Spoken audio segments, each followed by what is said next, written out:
Hello everyone, and welcome to another Engine Snack. I'm Grandmaster Matthew Sadler, and we are taking a look today at the game between Seer and Weiss in the TCEC Season 22 League 3. At the time I'm recording this, Seer is having an absolute blinder in League 3 with 8 out of 10.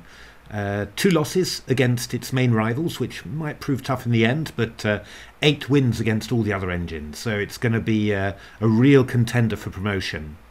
This game is really cool, actually. We've got a sort of a well, King's Indian-like structure. Actually arose from the modern, well, we can see that the blacks made a fair amount of progress on the king side, but yeah, there's not really very much there to attack, really. On the queen side, white has tied down the b7 pawn with the pawn on a5. Rook on b3 is attacking the pawn on b7. But it's not really clear how white could break through. In a normal King's Indian, you'd be using the c-pawn. This c-pawn would be going up the board and then either taking on d6 to open up some dark squares, or maybe even going to c6. But yeah, this is quite a long way away. But Seer finds a quite astonishing break, and not one that I've seen before. And it's really all based on the fact that white's king is completely safe. The king side is pretty rock solid, nothing much is happening there. Black's pieces are not really so active. I mean, black has managed to clear the king side, but it's hardly as if black's pieces are pouring in through there. So actually you only really need to get some sort of breakthrough on the queen side, and you're always going to be doing very well. And what Seer comes up with is this great move, bishop b6.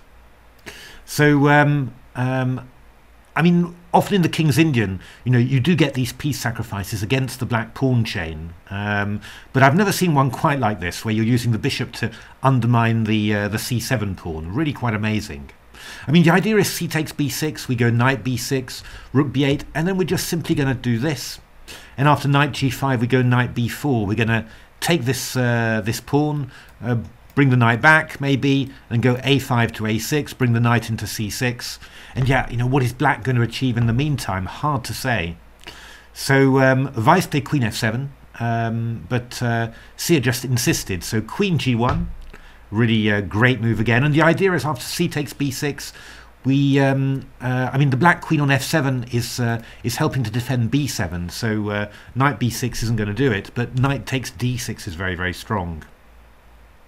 For example, after queen c7, we go rook takes b6, and it's really hard for black to do anything. If you try and get rid of the rook with knight d7, then knight e8 is a horrible little fork there. And you can see that the queen on g1 not only connected with the queenside dark squares, but also exploited the open g file, yeah, which is obviously in front of the black king. So queen e7 was played by Weiss, just a sort of a waiting move, and then Seer just carried on. Takes, you sack a piece, and then you just offer the exchange of queens. Incredible. Again, you know, the idea is queen takes b6. We again just do the same old thing. Rook takes b7, knight g5, knight b4. a6 is going to go, and this a pawn is just going to be a runner. So queen c5 was played by Weiss, but then we took on d6, takes. Bishop h3, c4, well, here the scenario is changing just a little bit here. We're going to take with the knight on b7. We're playing d6. Weiss desperately trying to cover this c5 square, but then we're going c5, and well, we're going to go c6. We've got rook c3 to support the pawn. We'll have knight b4 coming in, knight a6, and you look at black's counterplay and you just can't really see any of it at all. Weiss tried playing takes and bishop takes d6, but white's already a pawn up, and well, with a weak pawn on a6 like this, impossible for black to survive, and Weiss couldn't. But a really gorgeous idea from Seer, bishop b6. You understand why it's doing so well. Going to be a tight fight for those top 2 places between the pre-tournament favourites, Berserk and Koivisto, and Seer, which has been really impressive.